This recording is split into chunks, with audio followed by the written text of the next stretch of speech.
Hello everybody!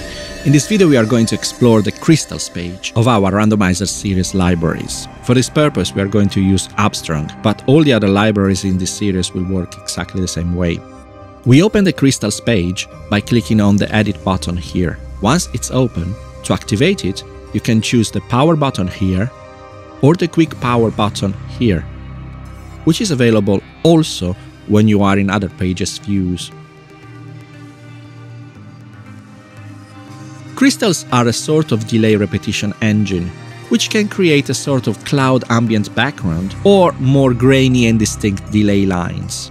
The table in the center of the interface represents the delay repetition. The higher the step, the shorter the sound. We can have up to 32 steps.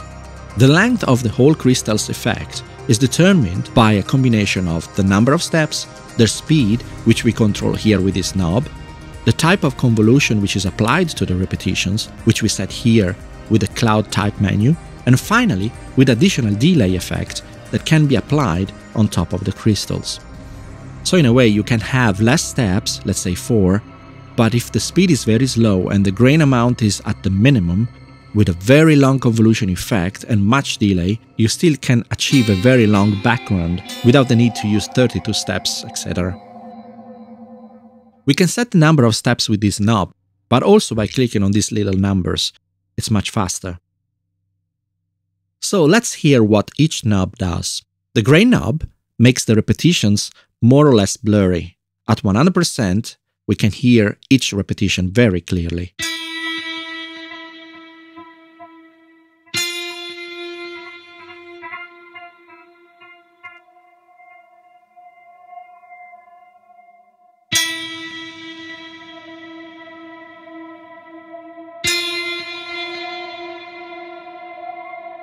Each delay line can be a simple repetition of the original note when this menu is set on unison.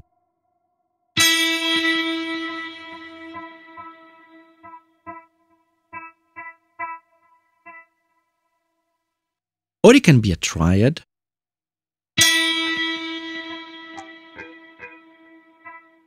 or a sus2 chord,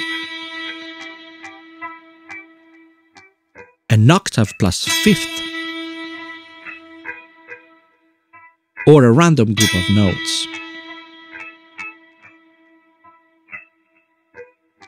Of course, all these options will be more musical if a scale is set on the scale manager, here.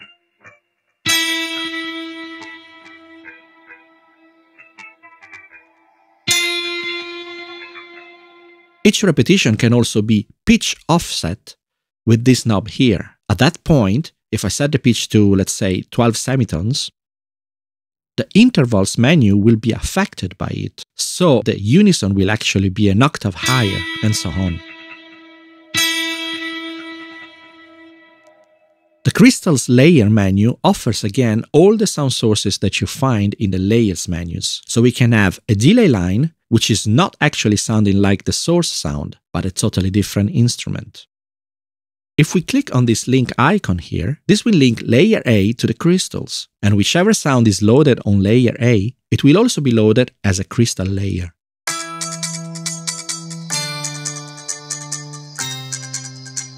We have a few dozens cloud types. They are convolutions of different types, so it's worth experimenting with them. They all vary from very short to very long, very blurry, or more in the face.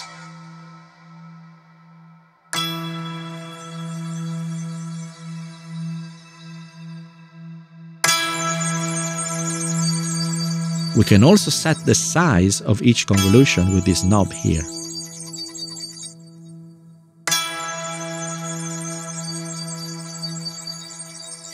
We can also add 3 effects to the crystals. Modulation, which is a phaser type of effect. Overdrive or saturation.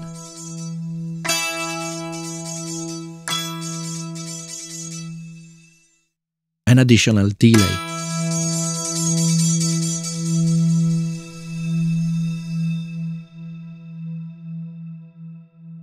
We can also reverse the crystal sound, but bear in mind, if the steps are very tall, you won't hear much, because it takes a little more for a reverse sound to manifest.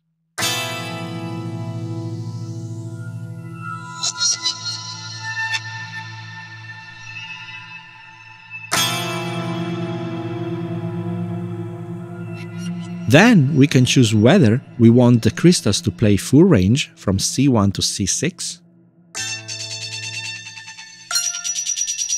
or just below the split point,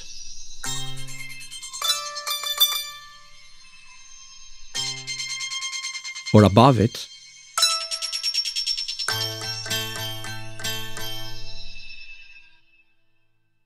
or randomly.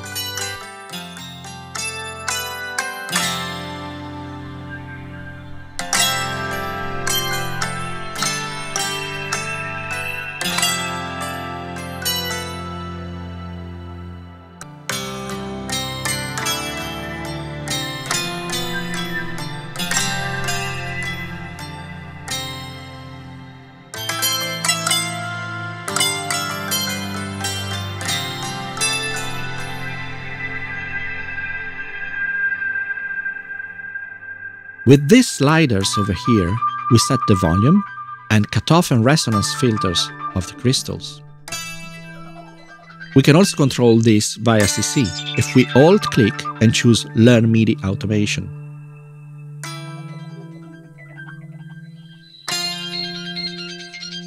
Lastly, we can export and import crystal settings so we can later use it in different projects.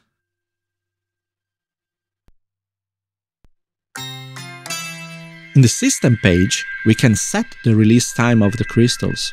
If you feel they are eating up too much of your polyphony, you can reduce the release time so they won't overlap too much. So that's all for the crystals page. Please watch all the other videos to learn about all the other features. Thanks for watching. Bye!